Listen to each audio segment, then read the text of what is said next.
අද අපි අපිට හුරු පුරුදු සිංහල කවියක් ඉංග්‍රීසියට පරිවර්තනය කරමුද? පළවෙනි පේලිය බලමු. බඩගිනි වෙලා මම ගිය කල පුතුගේ ගෙට.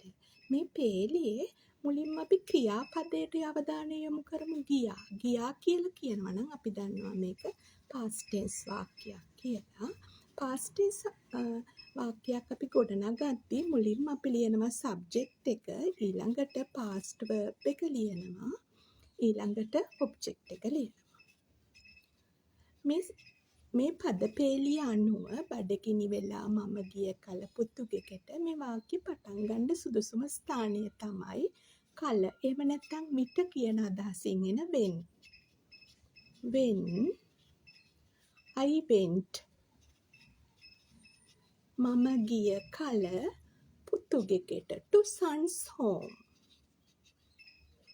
To son's home. in hunger බඩගින්නේ. When I went to son's home in hunger. මැනලා වී ටිකක් දුන්නා මල්ලකට. මෙතනත් අපි දුන්නා verb එකට අවධානය යොමු කළොත් දුන්නා. මේ පේලියේ විශේෂත්වයක් තියෙනවා. මේ දුන්නා මේ ක්‍රියාව කරපු කෙනා මේ වාක්‍යයේ නැහැ.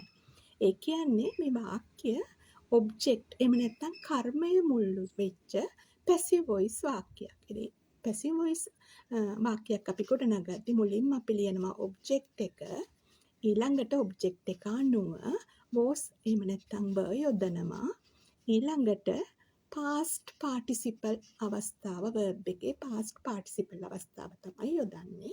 මෙතන object එක විදිහට අපිට ගන්න වෙන්නේ මැනලා වී ටිකක්. Some measured rice.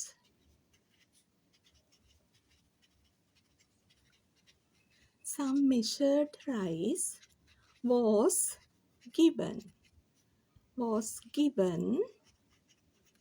to a sack. To a bag කියලා උනත් අපිට ගන්න පුළුවන්. To a sack. ගන්දෝ නොගන්දෝ කියලා හිතුනි මට හිතුණා. හිතුණා කියනවා නම් අපි දන්නවා මේකත් past tense වාක්‍යයක් කියලා. I thought ගන්දෝ නොගන්දෝ අවිනිශ්චිතතාවක් තියෙනවා. I thought whether to take it or not.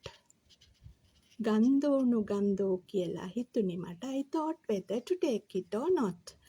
මැනලද පුතේ කිරි දුන්නේ මම නුඹට. දුන්න කියලා කියනවා නම් අපි දන්නවා gave කියනකොට past verb එකක්. past verb එකක් ඇතුලේ සැඟවිලා තියෙනවා did සහ ක්‍රියාපදයේ මූලික අවස්ථාව මෙතන නම් give. මෙතන මේවා මැනලද පුතේ කිරි දුන්නේ මම නුඹට කියන්නේ ප්‍රශ්නයක්නේ. එතකොට මේ did අපි මේ gave ඇතුලේ සැඟවිලා තිබ්බ did අපි ප්‍රශ්නයක් විදිහට එළියට ගන්නවා. did I give you measured milk